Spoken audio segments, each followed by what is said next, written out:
Signore e signori, buonasera e benvenuti. Un saluto vi giunge dalla Pala Pertini di Fiano Romano.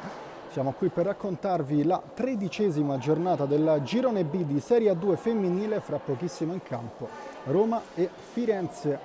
Letizia Giovannini, Alice Sacchi, Miriam Chiappini, quindi Paola Mauro. Mentre invece le giocatrici titolari della Roma le abbiamo già annunciate. Fra queste, intanto attenzione, seguiamo Masini dentro da Vitale, arriva subito il gol d'apertura delle giallorosse che porta la firma della loro capitana Tamara Vitale, 1-0. Tamara Vitale con la sfera che torna dalle parti di D'Amelia. Nicola Martin, il pallone per Galan, vuole far correre Vitale, buono l'intervento ad intercettare. Seguiamo la ripartenza con Chiappini che si ferma nei pressi della zona mediana. Attenzione al tunnel, poi ancora Chiappini e arriva così il gol dell'1-1 della Firenze. Al secondo minuto di gioco la partita torna in parità, la firma quella di Chiappini.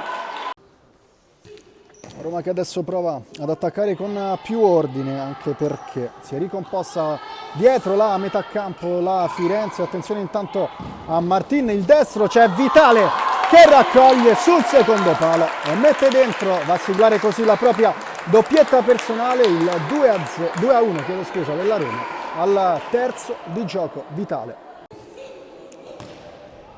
lascia il riposo a Claudia Galan.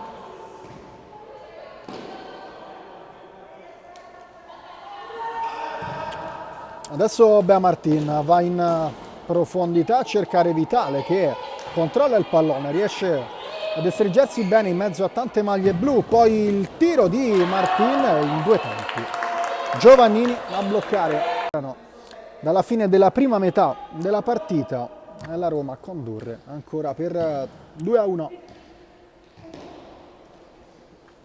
E intanto seguiamo intanto la ripartenza con il pallone rubato ed il destro di Scicata, provvidenziale intervento di D'Amelia che chiude tutto. Mauro con la rimessa direttamente a chiamare in causa Giovannini che sbaglia tutto. Attenzione all'Iscova contro Giovannini che si fa valere, ottimo l'intervento in uscita.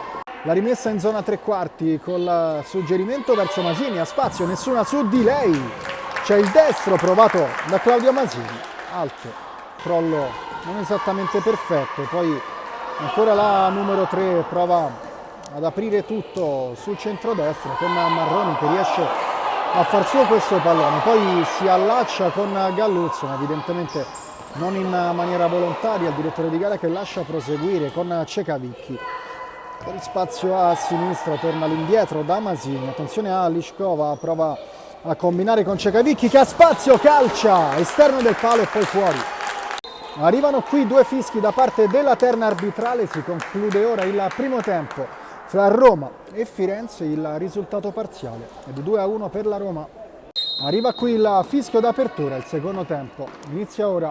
Però Ceccobelli non se la sente di puntare, decide di mettere ordine col suggerimento arretrato. Roma che fa circolare la sfera all'interno, o meglio nei pressi della zona mediana, ora fra Galan e Martin. Galan con il dribbling, a spazio, la mette dentro per Ceccobelli che si fa trovare al posto giusto, al momento giusto e va a mettere in porta il gol del 3-1 dalle giocate personali. Ora proprio Martin a cercare di dar fastidio a Galluzzi che riesce a ricevere e a scaricare, quindi Chiappini per Mauro, cerca una linea di passaggio, la capitana la trova in verticale per Galluzzi che si libera della pressione, poi spara il mancino D'Amelia e poi il pallone che si perde sul fondo. Allora Firenze che gestisce, Roma che recupera, attenzione a Bartolini, senza pensarci due volte scaglia il destro leggermente largo, si rimane sul 3-1. Intanto attenzione al pallone recuperato, Bea Martin con Giovannini fuori dai pali per Ceccobelli che mira la porta, ma c'è Mauro sulla linea, poi ancora Bea Martin con lo scarico arretrato, Masini, ancora Giovannini. Firenze in questo secondo tempo, a prescindere dal gol incassato. Attenzione a Ceccobelli ancora con il destro e l'ottima risposta da parte di Giovannini. Masini verso Bartolini, adesso gioca sul velluto la squadra di Chiesa senza più necessità di forzare per trovare un gol, doppio vantaggio che potrebbe non bastare, ma comunque è già significativo. Osserviamo il destro da parte di Bea Martin, ancora una volta ci mette le mani Giovannini. Le giocatrici in campo pronte a terminare la battaglia per questi ultimi 5 minuti e 40 secondi. Roma a gestire il possesso ora con Vitale, c'è il suggerimento arretrato, rischia, ma poi Bea Martin manda a vuoto due avversari. Buona la combinazione con Bartolini, cerca la giocata la numero 8, una serie di finte, poi Bartolini ha spazio, il destro, Vitale, due volte Vitale e poi fuori. E Vitale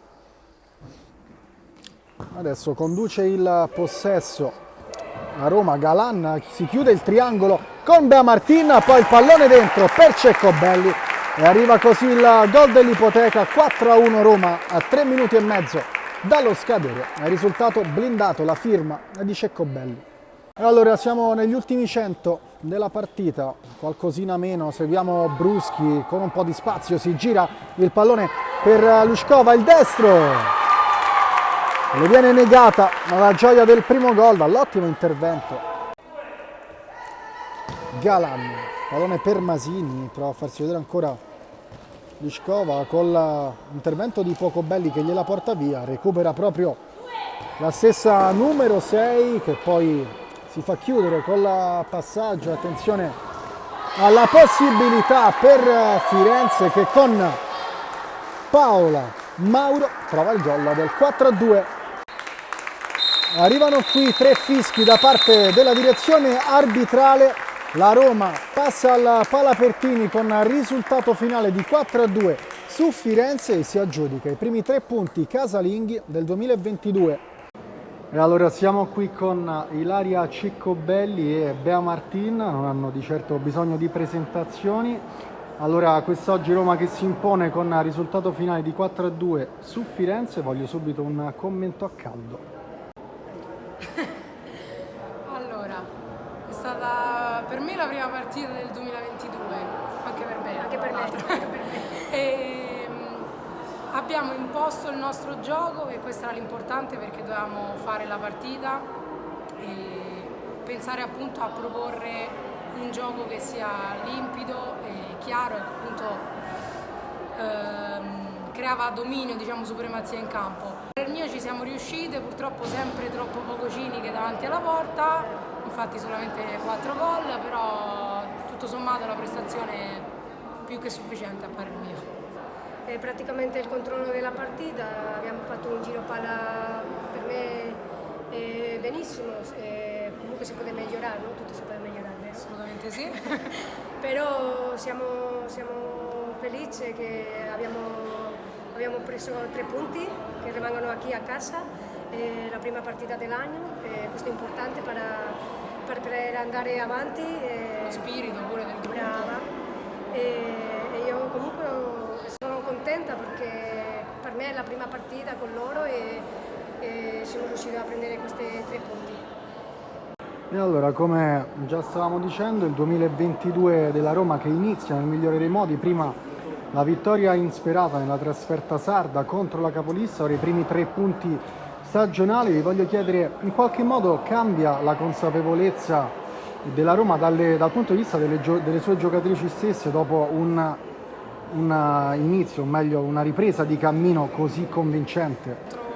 La Med ci ha dato una spinta in più, ci ha dato più consapevolezza dei nostri mezzi, anche se eravamo state abituate già in precedenza che magari abbiamo perso 3 punti con partite alla carta facili e guadagnato 3 punti a partite sulla carta difficili, quindi è diciamo un po' un nostro standard di cammino, però sicuramente ci ha dato una consapevolezza importante, abbiamo acquisito 2 giocatori importanti, cui una eccola qua.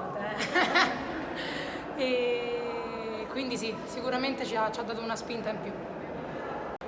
E allora per me può bastare così, io vi rinnovo i miei complimenti, salutiamo Ilaria Ceccobelli e Bea Martin, grazie. Ciao, grazie a voi. E allora il commento finale di Mister Chiesa.